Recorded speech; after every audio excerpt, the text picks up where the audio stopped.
Welcome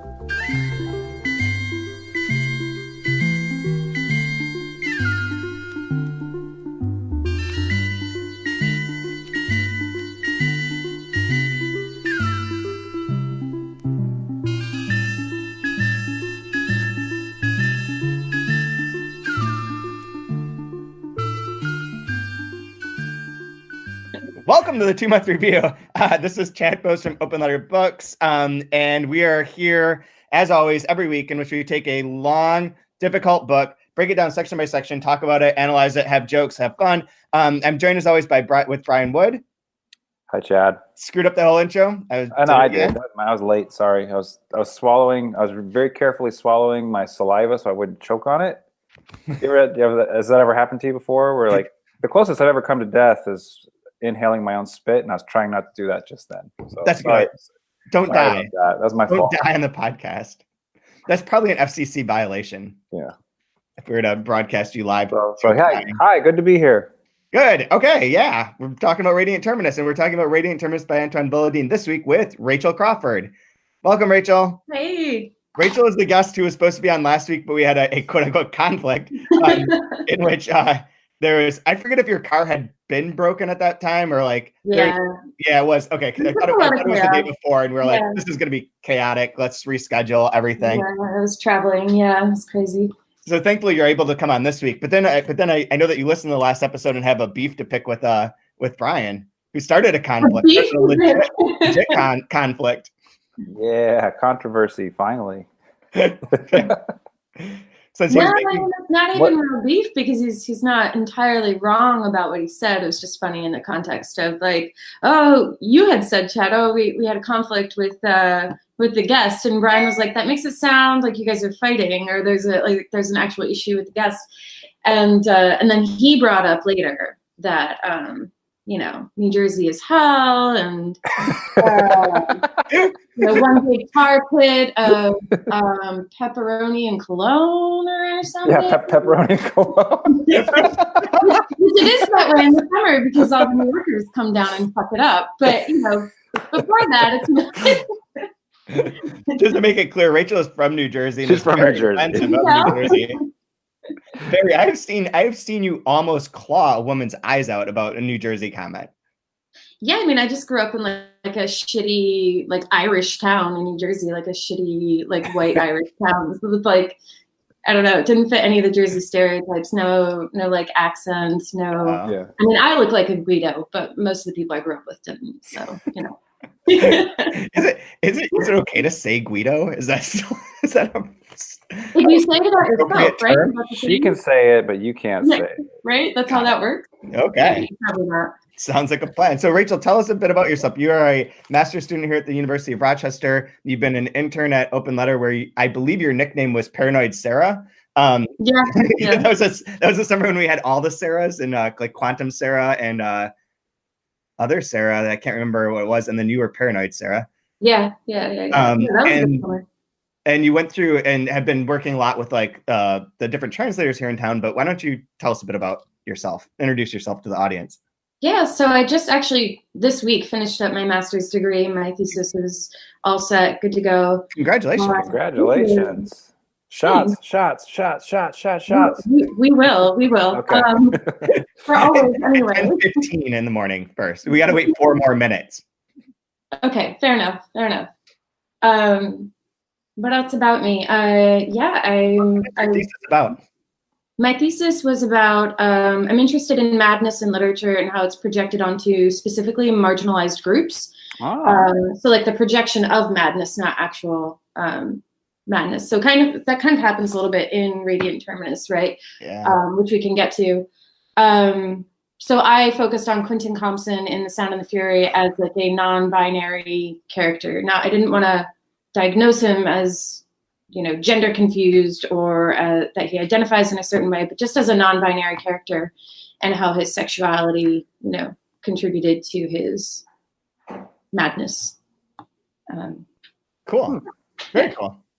And how did you get interested in reading international books? Because I know you read a lot of them and have been very active in our little local community.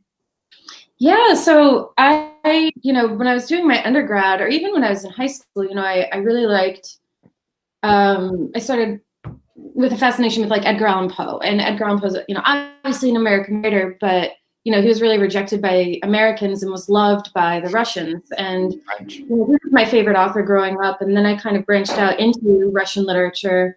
And then I met you, Chad, in, I think it was like 2011 or 2012 or something. And that's when that's when the cutting started. The cutting? And then I met you, Chad, and then it all went down. And then I ended up in New Jersey. Yeah, and then I, realized that there was this this movement that you were behind of exposing more people to literature and translation. And I think a lot of Americans, like I did, really start off with translated literature, looking to Russia and the Russian Golden Age specifically. And there's a lot of that in there's.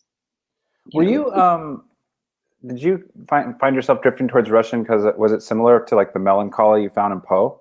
Exactly. Yeah, exactly. Like then, like, oh, this is what real melancholy is like. Poe is a pussy. Like these people are fucked up. Yeah. I loved Gogol. I loved the dark, melancholic writing that was also funny. Like Chekhov and Gogol, Pushkin. So. Russians have a really dark sense of humor. So I have a funny story for you that's actually it's like a teaser, I suppose. So there's a podcast that'll go up tomorrow morning, in which I talked to Edwin Frank from the New York Review of Books, and he recounts this anecdote about Alan Lane from Penguin, that one of the famous publishers of Penguin Classics. And at one point in time, they asked him like how many copies they would print of the different volumes of War and Peace, and he's like, print 30,000 copies of Volume 1 and 19 of Volume 2. Because no one's gonna make it that far. Wow. Like people are only gonna buy the first one. So I'm curious, and maybe both of you can maybe answer this question, obviously much better than I can. I'm not extremely well versed with Russian lit. I mean, I've done like the stuff you're supposed to read, basically. Like if there was a greatest hits album, I've probably done like 8 of the 12 or whatever, right? Mm-hmm. With this being a French author, how is he doing, do you think, as far as trying to getting in that vein of like a Russian experience in a novel? Because like, like it has like those kind of like dreary, like gray notes that you get in a lot of Russian literature. It still has the humor there as well. Do you think it's ringing true for you guys, or is there some misses to it? Yeah, I think that there are some definite influences, at least, going on. Specifically, I was thinking of Dostoevsky's Poor Folk, when Kronauer is grieving his ex-lover. I don't think I can't decide or like understand if she's actually his wife or not, but his ex-lover. The lover was Irina, the one that gets, they break in and kill while she's dying and rape her body. And then Vasilisa was just like his friend. Yeah. But okay, so Irina wasn't actually his wife, but either way, his lover, her, when he's grieving her death, he goes on for several paragraphs, and that sense of grief reminds me of this this scene in Poor Folk where this man is running after his son's dead body in the casket after the. You kind of get the same tone in this this just really exacerbated grief. Mm-hmm.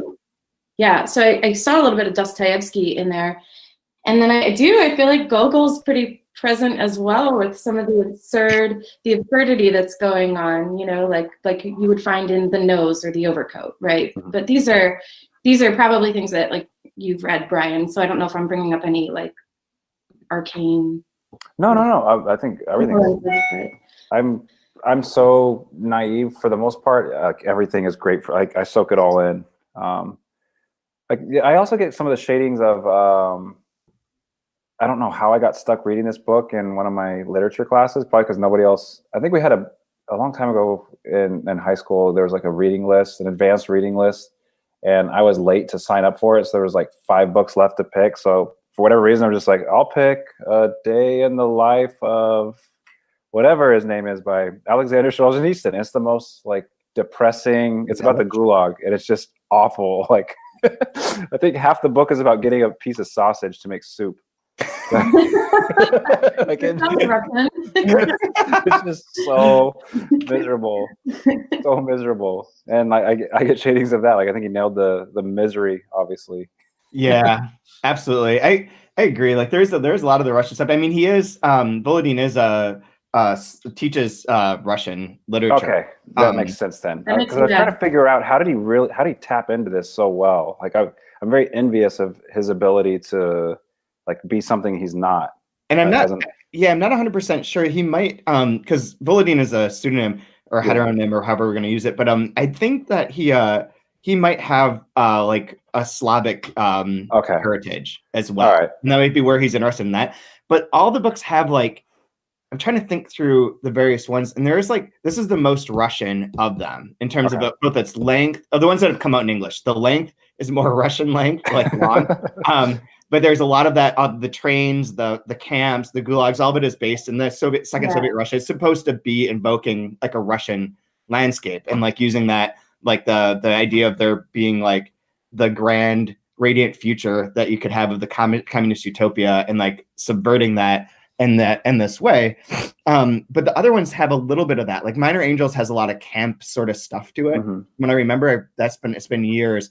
But some of the others have like something else that's like not necessarily specifically Russian, but it's definitely not French either. At least not French of the current moment, where at least when he was writing these, like there's a lot of French minimalists that like Warren Mahdi writes about in a few different books, but the like Toussaint and Auster and there's like Lidie Salder, all these people who are like the specific sort of French minimalism where it was like internal monologues with that worked in like logical ways and yet would always be like lead to characters who were very bizarre and funny and weird because their thoughts would track off and like end up in a weird place. Like I think, were you in my class when we read On the Train?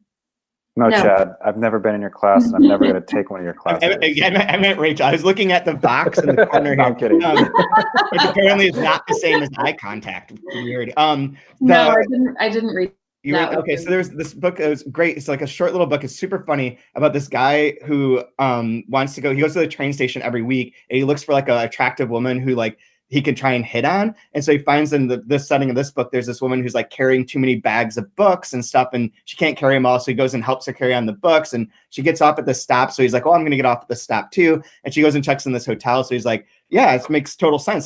This is the person I'm in love with. We're going to have this great affair. So I'm going to go stay at this hotel as well. And then he's like, but now how am I going to find her? Like, I don't know how to find her. And so he thinks through like options. He's like, I could just wait here in the lobby. She has to come down sometime, but like, who knows? Maybe like if I go to the bathroom, I'll miss her, or like maybe she'll take a different exit. He's like, the best option would be to go to knock on every single door in the hotel. And when they answer, like, you're not the woman I'm looking for, or you are. And this is the best solution. And like that sort of weird brain way of like working, that sort of minimalist writing is not necessarily in Volodine. He's got much more expansive bits, but there are like hints of that at times where their minds seem to like, he encapsulates part of that, but it's not really not 100% French either. There's like this absurdism that the Russians do so well, like Daniel Karm's. Oh yeah. Like Today I Wrote Nothing is just ridiculous and absurd and hilarious.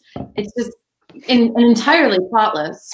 Right? It's supposed to be, So great. The other thing that's very Russian about this novel is like I almost feel like in your typical golden age Russian novels, there's like a list of characters in the beginning because you cannot keep track of all the characters. And I was like, this book should have that because like there's so many different soldiers and there's so many. I mean, it's not as exaggerated as a Russian novel, but there are a lot of characters to keep track of. And you get their first and last names, and they're always. And it's always the first and last name. Like it's not just so it makes it even doubly hard. Like, I'm usually the worst at keeping names straight, and this is one time that actually like I'm lucid about all of them. Like my memory is like. I talked to you about that yesterday. Like, man, I feel like just like ugly American. Like, because unless the names are like like Susie and Bob, I can't keep these straight. Like. Some reason I got it down. Arena and Adinka, and like I was like, oh, these all seem the same to me. I can't differentiate the names. Speaking of, we haven't played this game because we haven't had a guest in a while. But Rachel, who is Yan Zhang? You have to give us your impression of who Yan Zhang would be if it weren't a post-exotic writer.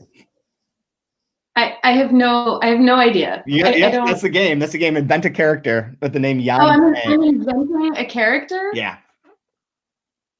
YANNZHANG, author of Mongolian Tradition and Theater of Harrowing Revision.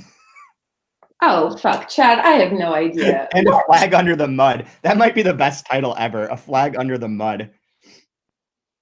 Is this is from his other book? Yeah, I haven't read it. In 10 lessons, there's like a list of 100 and some books by the post-exotic writers, 200 and some, maybe 300. Yeah, 343 books that are in the post-exotic tradition, and they're just all made up titles and made up characters. So I've been using the names because there are all these crazy ass names that seem to be like, this one, Yan Zhang, sounds almost like Chinese, but like... No, but I remember Yan Zhang, if I recall, he got drafted 2 years ago in the second round from the basketball league.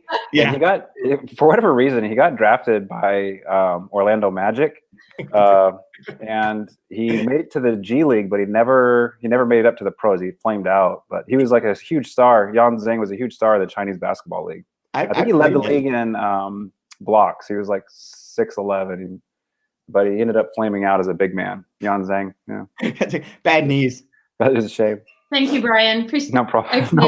No I problem. really appreciate it. No, but I do have a question about post-exotic again, because I don't think it really, to me, it doesn't really matter like what trying to nail down the definition of what makes a book post-exotic, but what is exotic literature then?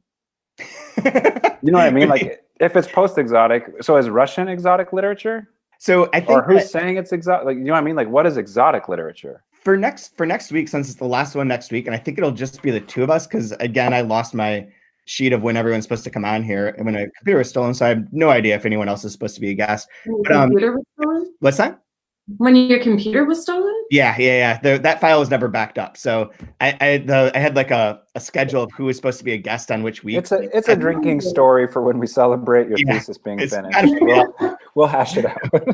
Okay. But we're gonna just do it. And I think what we should do is I'll revisit and I'll send it to you too, the 2-part essay that he wrote about post-exotic literature. And it might address that a little bit, but my understanding is that like it's sort of a representative for postmodernism. So in the way that like it's no longer exoticizing the characters or making artificial plots, but somehow getting through the way that they talk about post-exotic literature is that it gets through subversive messages that undermine the normal structures of power and of reality, but in ways that are too subtle to like for the censors to pick up on. Because if it was directly like combative, then they would be censored and blocked. And the post-exotic writers are supposed to like sneak these things in and disrupt the status quo through like this kind of rhizomatic like undercurrent sort of structure. So if only this book could address power, like patriarchy, and in there. But again, and reality for that matter. Next week, this will make a lot more sense, I think, because this will go back to that first conversation where like this is one of his pieces of this grand project. And there's other ones that sort of relate to it, like this book that's kind of talking about the post-exotic versus this being more of an example of like and maybe not even like technically a post-exotic novel in the sense that it's talking about the post-exotic novels inside of it. But like, I think it'll make more sense in that whole frame once we finish the book too. Okay. Well, I apologize. Not in great detail. Yeah, I completely hijacked the start of this just with those couple of questions, but no, that's totally fine. Get through your spiel. I know you wanted to like do the summary of this, and then we can get into some specific topics. But yeah, I just wanted to cover some of those bigger things real quick. We had a Russian specialist on. Right on. To help me out with this junk. So today we're supposed to talk about pages 364 through 415. It's chapters 27 through 38. We're in the Taiga. Everything, the recap bit is like, at this point, if you've not been following along, I'm going to skip like the big thing. I guess what you need to know is that Solovey is a bad guy. He ran the Radiant Terminus. He invaded people's minds, including those of his daughter, and basically like mind raped them. He and Kronauer came in conflict. Kronauer was like a former soldier of the Second Soviet Union who was trying to like be good and not do the Cox language and not do rut to all the women, and help save Hannko, who wants to get out of Radiant Terminus, who's one of Solovey's abused daughters.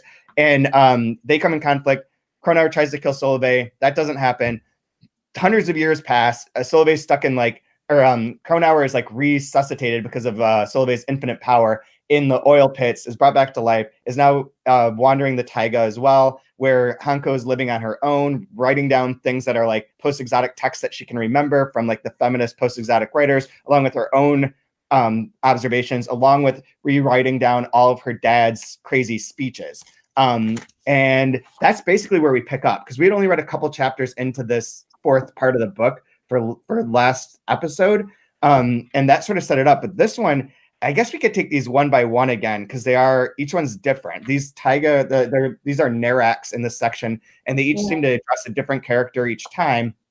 There are a couple that kind of cross through, but we're getting sort of a lay of the land of what's happened now 1,000 years in the future, in this world that's now completely fallen apart. And it is explained in here that after the night in which Kronauer went amok, the Radiant Terminus imploded and is gone, basically. And so this is a new, if it weren't post-apocalyptic before, it's post-post-apocalyptic now. It's far gone. The shit has become more shit. So anyway, so 27 was the first one. And this is where he's Kronauer is taking a shower, and he gets a little bit of an update on where he is and what's happening to him.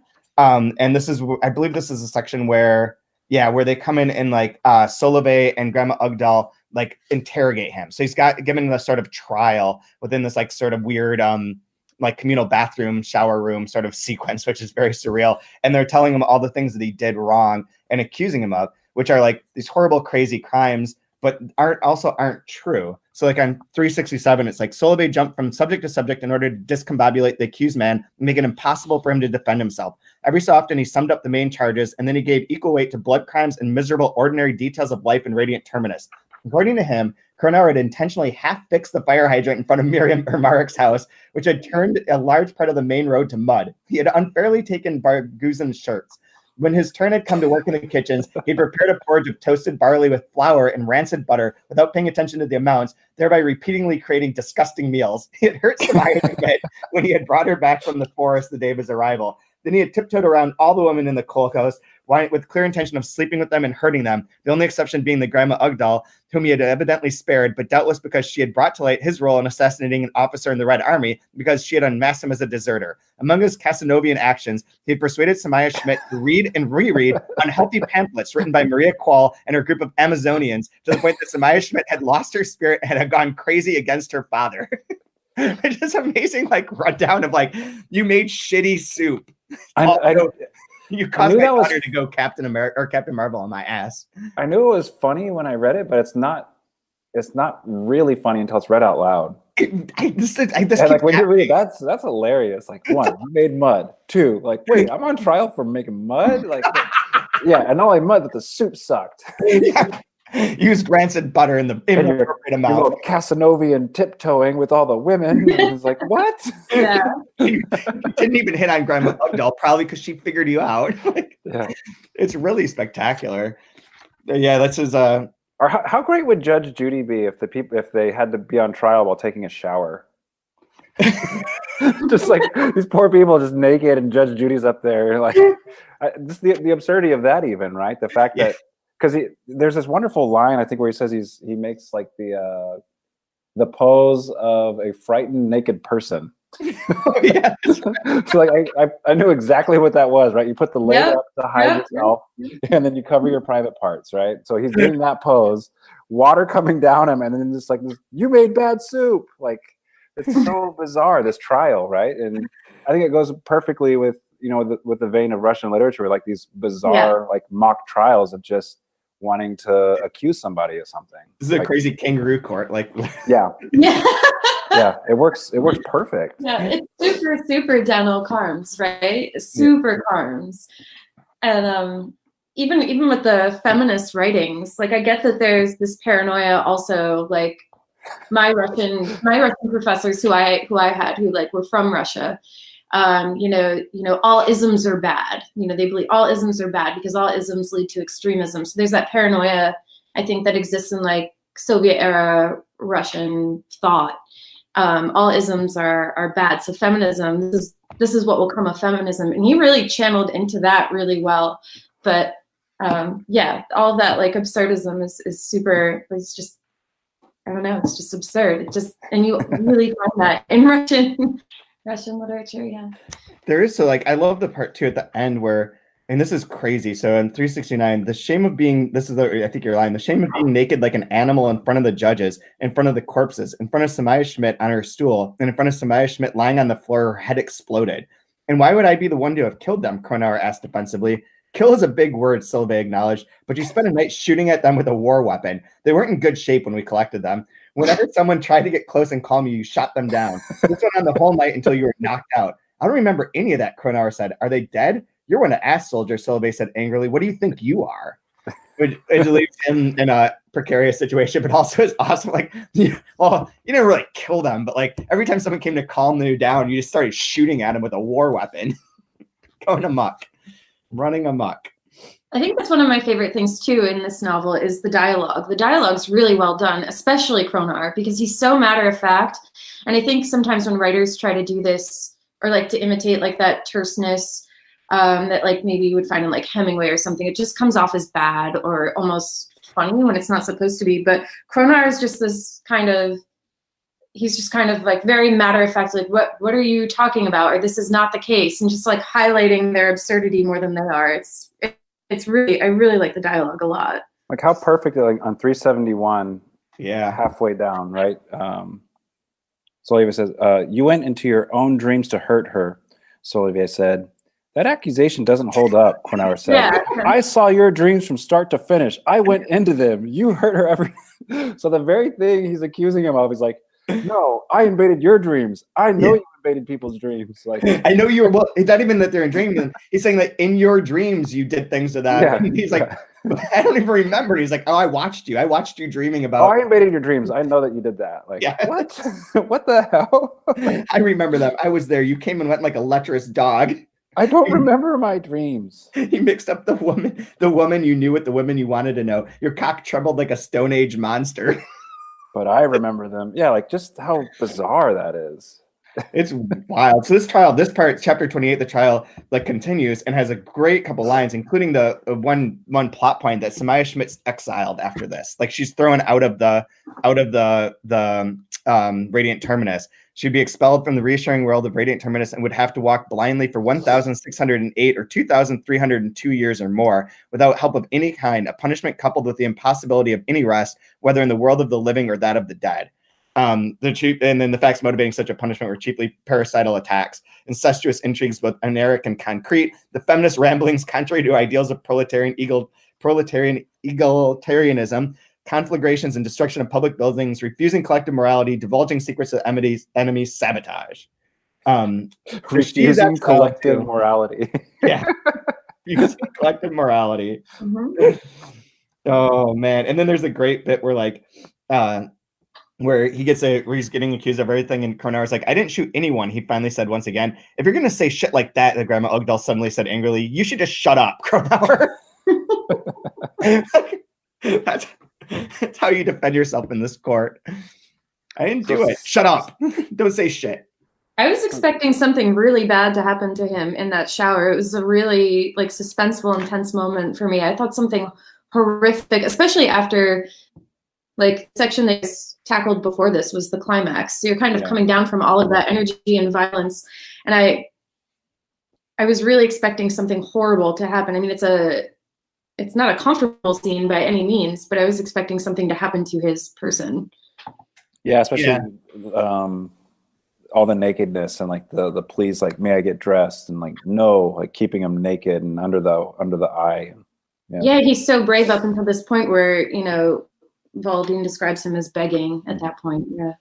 Are there any? So yeah, that's interesting. I wonder how that also relates to like the idea of trauma that runs throughout this book that we'll get to more in a second, of like of their lasting traumas are not always physical, but things that have been done to them in their interior and in their selves that are so impactful and haunt them forever, that maybe that is worse than a physical, not allowing him to die, essentially, being nope, we could have killed you, we brained you, but instead we brought you back to life so that for the next 1,000 years you're alone, and I'm going to have fucked with your head so thoroughly that you will never feel comfortable for 1,485 years as you wander around, not dying in this wasteland. Yeah, this is definitely something that I was thinking of reading this section that we're going over today was, if I could describe it in one word, it would probably be perdition. And when you're looking at the Bible, when I was growing up, I don't know if this is actually true or how this translates into English, but I was taught that the word torture is never used. The word torment is. So hell isn't an actual physical torturous place, but you grieve your life without God and your family and this interminable loneliness, and you can only mull over your regrets, over and over forever. And that's what hell actually is. And so I was kind of thinking each of these characters goes through that in each of these narratives. So this is like a Russian existential version of The Good Place. Yeah. No, I think that's a wonderful point, though. Yeah, hell is it's an absence. Yeah. Right. Yeah, absolutely. Yeah, and this is his writing. A lot of this is mostly very nihilistic. Things are hardly what they are. If there's a darkness, it's a half darkness. If there's silence, it's an almost silence. Everything is barely what it is, and it's almost everything that it's not. So yeah, it's inherently very nihilistic. Related to that, chapter 29 is where he finally escapes. His doors just open after in years of seclusion. All of a sudden, the things open. He leaves, and there's that part where this goes back to the beginning and sort of ties in what you just said. 376, where he's like, I don't even know the names of these grasses. Kronauer suddenly realized these are new species. These are new species, but they're dead. So not only at the beginning he had been naming everything in this new world and being like, I don't remember the names of I dated someone who knew all the grasses and all the trees, and I don't remember them, but this is this, and it has that kind of Adam-like moment. And now there's new grasses that are already dead that he doesn't know the name of. He's exiled from all of that knowledge and from that world, and is very nihilistic and over before it even is started. And then in this one too, he then meets up with Samiya Schmidt, and interesting enough, so she's exiled too. He sees her, they connect. And then the grasses all of a sudden take on names, which I think is interesting at 378. So once he encounters another person, then the names he starts to go back into that of creation, of maybe becoming more of creating a society. So it's the grasses, the dead grasses. If I had been asked, I could have named some of them. Allwoods, Torfillion, Cursegrass, Sulfabouts, Garviandre, Twirlvanes, Ulbavian, Granzacels, Orphonge, Eberfools, Ditch Croaks, and White Tartars. This is actually one of two, if you were to ask at the end, like you do, what are your two favorite lines or two favorite excerpts or your favorite, that was one of them. And thank you for reading those names, because I was nervous about I wasn't sure if I could read them. I have no problem being wrong. Terminology to it. It is about the plants, but it's not at all about the plants. It's just about finding something that's familiar and not regretful. Yeah, absolutely. That moves our characters out of, so they've been on trial, and now the two of them are out into the Taiga as well, and sort of teamed up in a way, I guess, to move them. And then we flip back in 30 to Hannko Volodine. We have a few chapters, I believe, in a row with her doing stuff, which is interesting. She is alone. She's been living there alone for centuries. And the last time that we talked about her, she referenced that that Solveig used to come and invade her house and her mind and fuck with her there, and then he stopped some 7 centuries before, and that this is almost unnerving to her, the absence of his thing. And this will come up, I don't think it's in this section, I think it's later, where she's still afraid, has a sense of something bad's going to come, and that lasting trauma shows up a few times in this section particularly. But this is where she goes, and someone's there. Someone is has been camping and came near her house and kind of crossed her path. So she saw him, so she murders him and kills him. and goes and takes all of his stuff. And I thought one thing that stood out here is like on 381, it says the dates. She's taking out her diary and looked at the month began to write, and it says the dates were all made up. That is like in Dahlgren, the Samuel Delaney book. There's a newspaper in the city. I forget what the name. I think it's just the city, whatever it's called. That's like this crazy space that everyone goes into. But there's a guy there that produces a paper, but the paper's dates make no sense. They're just like out of order. So it'll be like Tuesday, March 13th, 1984, and they'll be like Friday, April 27th, like 1902. Like none of the dates are in order. It's just like made up stuff. And it's like a recurring bit in that book. And that was the first thing that struck me in here. And then she goes through and does Friday, November 2nd, Saturday, November 3rd, Thursday, November 8th, which all map out. So they're just like made up, but they're made up because there is no humanity. There's no way. Calendars don't mean anything if there's no society.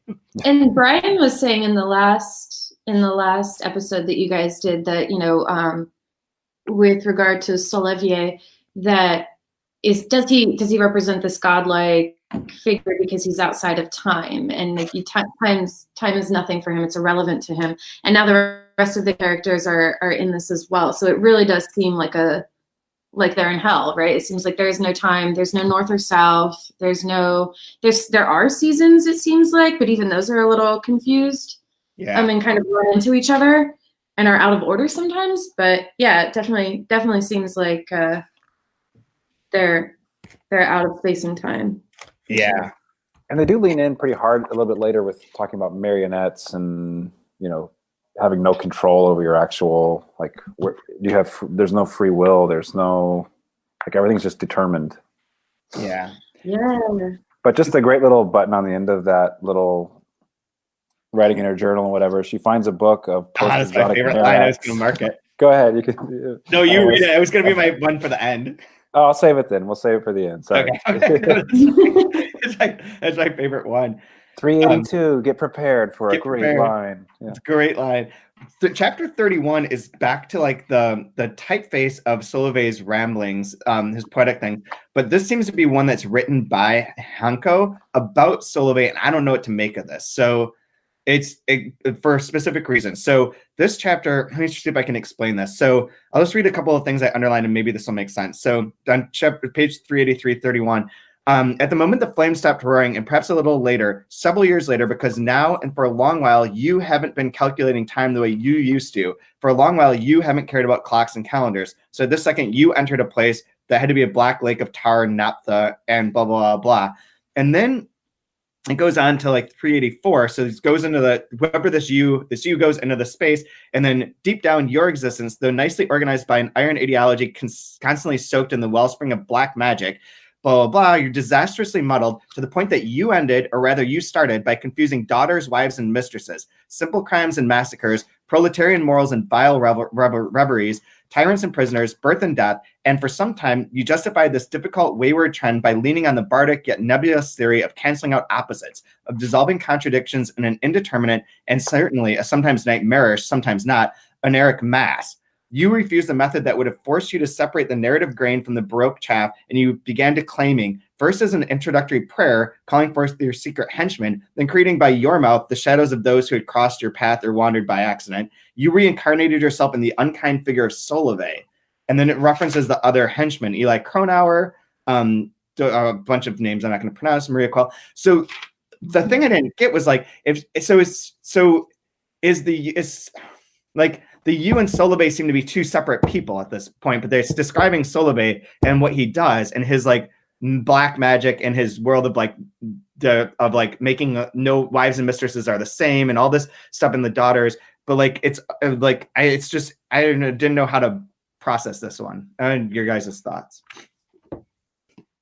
I know there's been several mentions of Bardo and Bardic within which it makes me think of somewhat of like I guess the Western idea of purgatory, right? Where because I'm trying to think, is that Tibetan? There's various ones. Buddhist, but I don't know. I'm not really good with the schools of Buddhism, but I believe it's Tibetan Buddhism. The Tibetan Book of the Dead is what Bardo or not Bardo is based on. So one of his other books. So let's assume that he's using the Tibetan version of the Bardo and the stages that you go through when you're in the Bardo.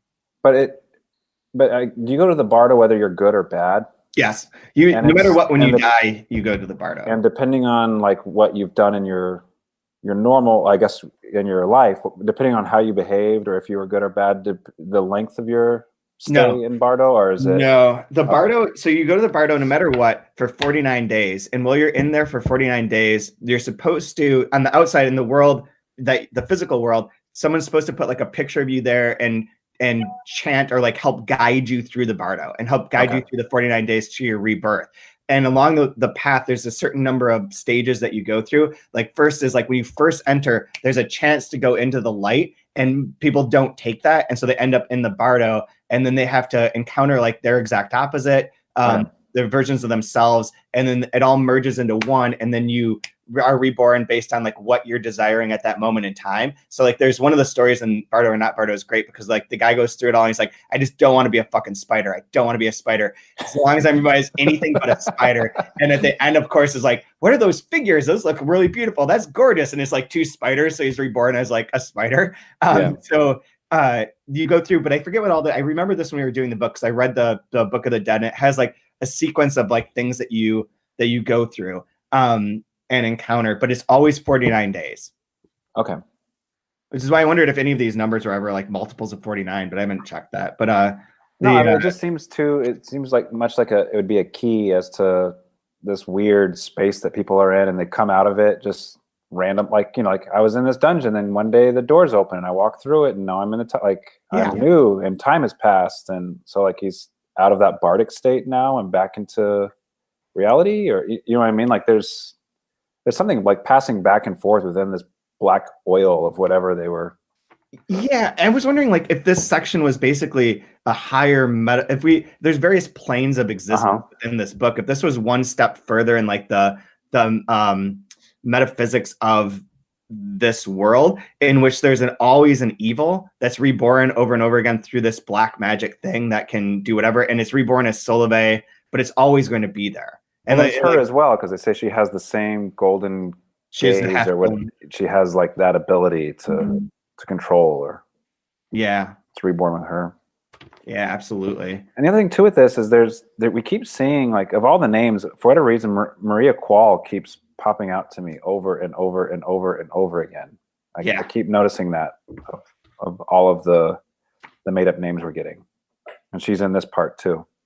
Yep, she is like the biggest figure. I didn't look, but I wonder if he's written any books under that name or anything. But yeah, I'm not sure. The length of your sulking barely matters to us. Your sulking or ours doesn't matter. Do you guys? You know what? Next time we find a date or a number, let me know, because chapter 32 moves on to her writing. And it's like, there's no moon for 1,000 years. And it's like 49 days passed in 343. 343 is 49 times 7. So the 49 is repeated there. Yeah. No, then we have to count groups of years and centuries. Yeah. And this seems to be like that kind of rebirthing thing. We're pummeled by Solve, unknown henchmen, daughters. Sometimes they come out in the open air. This is her like sort of describing her own biography. I didn't have much to say about this, since there's like a bunch of stuff coming with that we probably should get through too. But I don't know if you guys had any comments. No, I'm fine to push on if you are. 33 and 34 are where the real shit hits the fan. So Hannko are doing her best not to be dead or alive. She all of a sudden has this sense of dread. Then it's the dread that she used to always have when Solve entered her dreams instead of private memories. This horrible impression had just arisen again in her without warning, and with the force intensified by its unexpectedness. And this is one of the things I sort of mentioned in trying to put together what we'd probably talk about today, is like, this is that PTSD never leaving. That it's impossible to like for her to get past that. And so since she does see someone, and what it turns out to be is her sister, Samiya, who she then just shoots. Like just caps her, and especially because Samiya's like, Hannko Bagulian, queen of the whores, you slept with Solove every night, you slept with your father. and so then she shoots her, fires a bullet, go back to where you came from, you shithead. And then all of a sudden there's no longer a single fragment of glass on the ground. The shattered window was intact again. And then in her diary, she references that she dreamt about it and that was a dream. And like she doesn't know 7 or 8 centuries have gone by. Nobody left to remember Radiant Terminus or the Second Soviet Union. Nostalgic for all that. So suddenly, like, there's like that. Those things are so weirdly tied. So you got the trauma, the sort of the abuse that's gone on. Caesar's sister, who abuses her and claims that she's, incestuous relationship with her father, shoots her and is like, man, remember Radiant Terminus? Those were the good old Those were the good old days. Remember when we had that? I circled both the nostalgics because I thought maybe it's my Western brain, but I find it very interesting, especially when reading things from Eastern Bloc countries. Like, there's still some nostalgia for just the terrible, shitty, gray times. Like, you can't get away from those thoughts of nostalgia. You think, how can you be nostalgic for that? Like, you just did 300 pages about how awful it is, but yet there's still nostalgia. I feel like I told this story on this podcast, but the first time I went to Estonia, I met this woman who was like, the Soviet times were bad, but she's like, but at the same time, we didn't have to work all the time. Like, we read, we did things, we enjoyed our lives differently. And like, now we're just feel this pressure the capitalist pressure to like continually be working, continually be doing things for like to advance, to get better, to progress. And like, at that point in time, it was like, yeah, we do our little part. We all live okay. Mm-hmm. But then again, Russians kind of fucked that all up by murdering so many people. Doesn't help. Like, it'd all be great if you just don't go and fucking murder everyone. Like, none of that. It's kind of like Anthony's perspective on cults would be great if you just leave out all the crazy sex part. They just can't get away from it. 34 goes back to then Kronauer and Samiya, and they're sort of walking and don't talk to each other forever. And this is, I think, what you're talking about, Brian, where it's like, what if we were still one of Solovey's puppets, neither alive nor dead, within one of Solovey's dreams? An unbearable thought. He pushed it away as he wrinkled his nose. He smelled once again what wafted towards him. And then the crazy thing on 396 where Samiya moves her brain. Here's my bullet holes. And there's bullet holes, which they are from like the dream that Hannko just had, I assume. So again, we're stuck in this world in which you can get shot and not die, or be reborn, but like dreams and reality are intermingled in ways. It might all be in Solovey's dreams. And she references that thing of she has her father's magical eyes. So there we are. She hits the spot she wants down to the millimeter, even in darkness. She's a bitch, a perfect copy of her father. He lives in her. It's like so intense. Yeah. Yeah, and I'm curious, like, I have read up until this point, but do we have evidence that they had a fraught relationship before this? Because Samiya and Hannko? Yeah. No.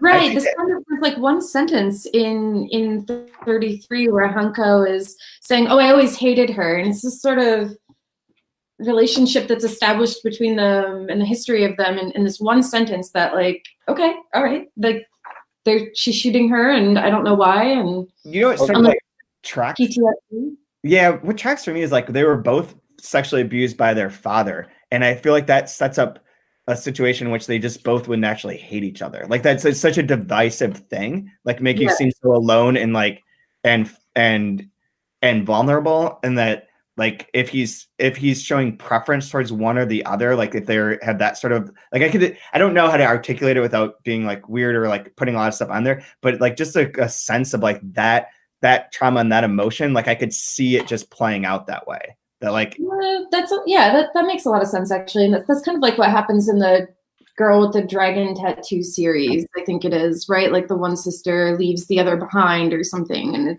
they're both abused by their father and they hate each other. Yeah, so that's and like Samiya tried to overthrow her father, and Hannko tried to escape and didn't help her. Like there's like reasons to see that, but like having that single abusive figurehead would seem to like it would divide a family that way. I believe in this line, he visits her. When he's in her, there's no difference between him and her. Yeah. And so if she's willing to, go Dark Phoenix and like blow up the whole place to and ram a rod through her father's head, she's willing to, scream at her sister. Like if she thinks her sister is her father, applies that same anger. That way. I mean, her sister Hannko is like leading her own little, not a commune, but her own space and not allowing anyone else in there. She shoots that guy and steals all of his shit. Like she doesn't that's not particularly good. like sort of like what her father did. Then going on, like 35 is part of your seasons. Of the 4 seasons, only fall was agreeable. The ground hardened, which made walking easier. The flying insects became rarer and rarer. There's less suffering than in winter. So telling a little bit about that, going through all the years, and he's remembering his wife, Irina Echegoyen, and like of how she was the one that when she had cancer was attacked by the people they murdered and raped her. And then he's like, we got some of them, but I don't know if it was them or not. And like then the like standalone paragraph line that's like pretty emotional core of I am nothing anymore and I miss you. But this seemed to be sort of like what you were talking about too, of the like his grief for her and all of that. Pretty intense section. Then we get another one that we can just kind of skim through is another one of like the raving ones. Curtain of bloods, curtain of flames, absolute darkness, absolute oblivion, absolute knowledge. Like I really want an AWP. I want to just read one of these as if it's a real poem at some some bar reading. If like, we can do it in poem. Curtain of blood, curtains of flame. If you could do this in post, put on some like death metal music. Curtains of blood, curtains of flame, absolute darkness, absolute oblivion. Yes. Someone should make that a song. I would play that at the. These are some killer black metal lyrics. They really are. You pull back the feathers that extend your wings. You pull back the wandering souls. The drum beats in you is not a heart. It is a drum. It is not a drum. It is the horrible pestle of the world and of hells. Nothing exists. And then there's the guitar solo after that. Yeah. I wonder if I could find some like generic black or like sludge rock and like do this over top of that. I have other work I should be doing. But oh, anyways, yeah, that's his bit. The marionettes thing are really big on the next page on that, right? The tempest, the storms, the marionettes. Yeah. Yep. And that comes on 410. Our best marionettes, I said again in a muffled voice. So they're all Kronauers. They've got their little campfire. He's thinking about his comrades, missing things. There's a bit more nostalgia in this section. And then he can't even remember all the names of the people. So it's all sort of fading away. So it is like, there's something that runs throughout here of a different, before we get to the most insane section, there's a different sort of trend in this of like, Hannko's trying to preserve things by writing her father's words and creating her diary and those texts and has that moment of nostalgia. He's trying to remember everyone and remember his wife and remember things because there's that nostalgia for those times. So there's some idea of like, how do things get passed along? How do things remain in a world like this that's been completely destroyed multiple times? It's interesting. But final section, 38, Miriam Umarik. We haven't seen her in a long time. She's the third daughter. Shortly after, and this is where she explains what happens, that they had fled, her and Barguzin, her husband, had fled Radiant Terminus because they had become unlivable. Shortly after the massacre, which is the night of Kronauer running amok, the provisional nuclear power plant had exploded in the Soviet basement. And the accident had ended the energy and hot water supply. And so she leaves, they go off and they're living alone in this place and they see a caravan of peddlers and man, this part is fucked up. So they see these people coming, she let them approach. So unlike Hannko, who's like, if I see someone, I kill them. Murder them. Everyone's bad. Fuck them. There she's like, lets them approach and goes and talks to them. The conversation began. There were salvagers as well as peddlers. They scoured ruins and were looking for a refugee camp or work camp to unload treasures and products. And she's like, oh, there's nothing like that here. And they're like, what do you do here, basically? And she's like, oh, I'm from the second Soviet Union. Like, my husband, we watch for trouble. Even in the most distant corners, the supreme law of the proletarian revolution reigns. Here we warn, like, this is so diluted. Here we alert the authorities to hooligans, suspects, and partisans of capitalism. Like 3 men laughed through their beards. Then they tied her up. One of them went inside the hut to see whether the husband she had mentioned could pose a problem. Then he came back to say that he was harmless. They raped her. So yeah, so she's like, yeah, we report all bad things. And they're like, ha, ha, ha, ha, ha. We're going to just destroy you physically. Good. And that's the end. But and as I was saying before we got this started, like I meant to bring in the copy of The Road that I have at home and I forgot it because I haven't read it in so long. But my memory of not liking the ending of that book is that it's so bleak and so nihilistic for so long, and there's no hope, and people are generally bad. And then the dad dies, and like the kid's left alone. The perspective switches to the kid's perspective, and there's a group of people come out of the woods and they're like, "Hey, it's cool, come with us." Like, and there's like at least an implication that it's positive and that there is like a rebuilding, a community rebuilding. And I was always like, and then they ate him. Fucking definitely ate him. Yeah. They have to have ate him. But it should have been. I wanted to go back and look and see how much of it was like my assuming that it was a positive ending, or what was actually in the text there. I haven't read it in 12 years or whatever. But I wish that it ended sort of like this, where it's like bleak and like no. These people, they come out, they grab the kid, and they eat him. You know why it ends up with an up ending? Because people want that. No, he wrote that with his son. Oh.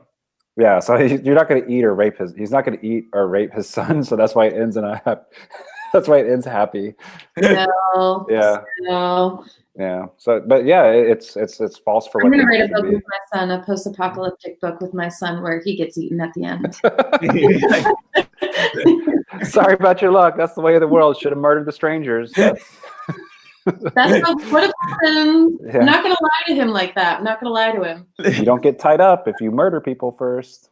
This book should be. We should have marketed this as like a handbook for the coming apocalypse. Like as everything falls apart, like there's certain rules you need to live by. Never like a prepper book. Yeah, prepper book. We should. Oh shit, man, we could get the preppers community in on this. Like, don't trust people.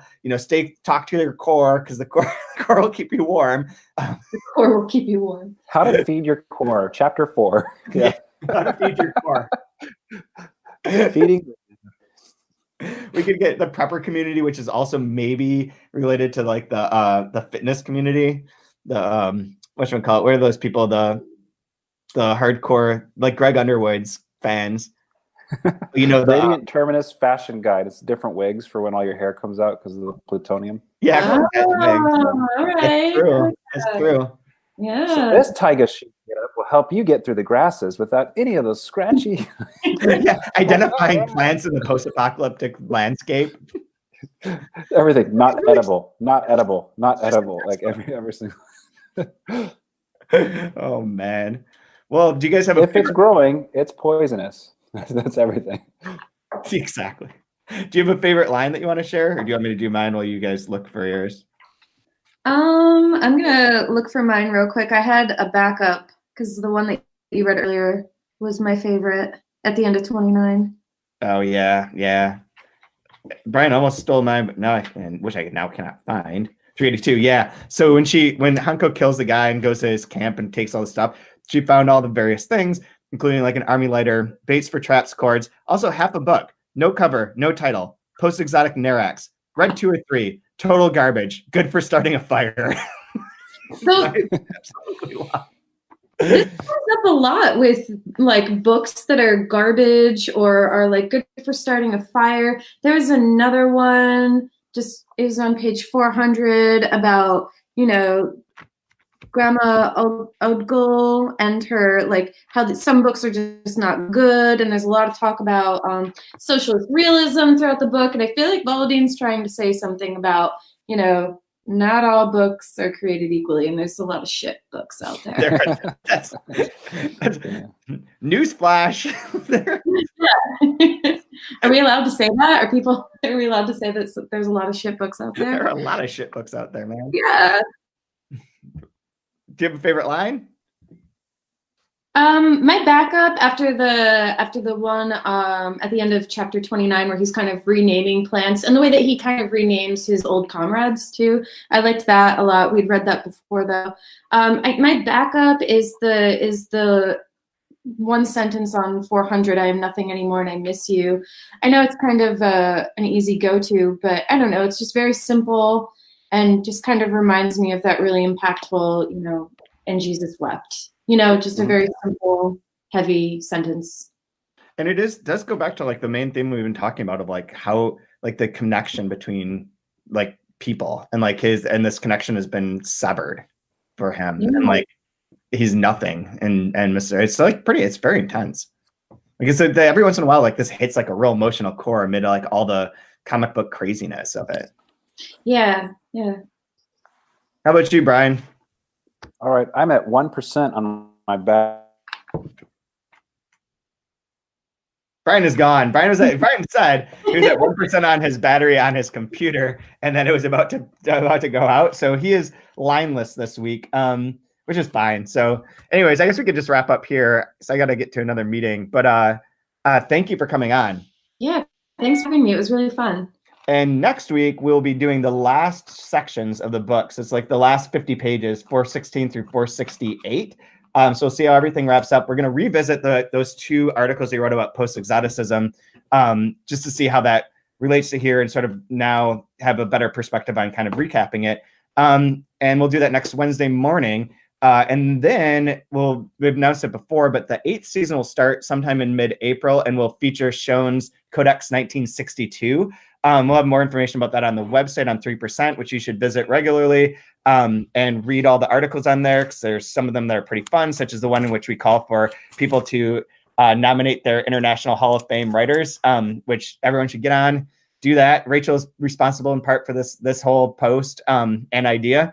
So go read that, pick some names, name some people. And also you can follow us on Twitter at @open_letter or at Chad W Post. And Rachel, you are, what's your Twitter?